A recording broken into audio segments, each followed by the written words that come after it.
How do you do, ladies and gentlemen? This is Orson Welles. I'm speaking for the Mercury Theater, and what follows is supposed to advertise our first motion picture. Citizen Kane is the title, and we hope it can correctly be called a coming attraction. It's certainly coming to this theater, and I think our Mercury actors make it an attraction. I'd like you to meet them. Speaking of attractions, well, the chorus girls are certainly an attraction, but frankly, ladies and gentlemen, we're just showing you the chorus girls for purposes of ballyhoo. It's pretty nice ballyhoo. But here's some of our real Mercury people. This is the first time you've seen most of them on the screen. Hey, give Joe a little light. Thanks. Now smile for the folks, Joe. Smile. Joseph Cotton, ladies and gentlemen. That's it. Joseph Cotton. I think you're going to see a lot of him. Here's Ruth Warwick, whom I know you love. Ruth. Look at the camera, Ruth. We caught Ruth with her hair up. And here's somebody you've all heard on the radio, so I don't have to tell you he's wonderful. Ray Collins.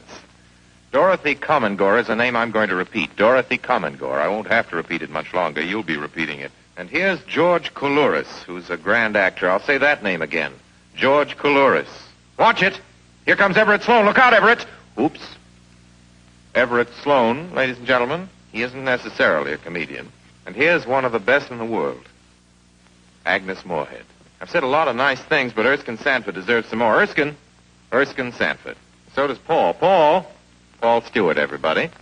Citizen Kane is a modern American story about a man called Кейн, Charles Foster Kane. I don't know how to tell you about him. There's so many things to say.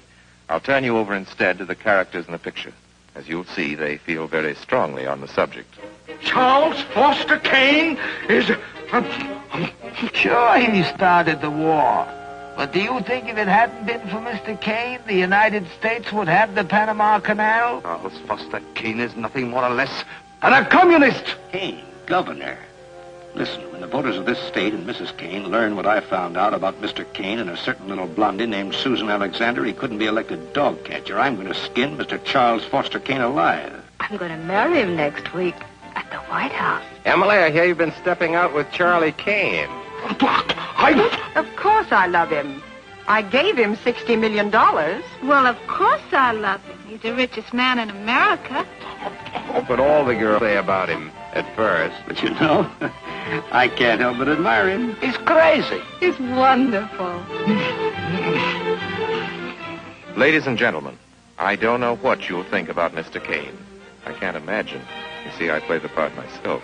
Well, Кейn is a hero and a scoundrel, a no account and a swell guy, a great lover, a great American citizen, and a dirty dog. It depends on who's talking about him. What's the real truth about Charles Foster Kane? I wish you'd come to this theater when Citizen Kane plays here and decide for yourself.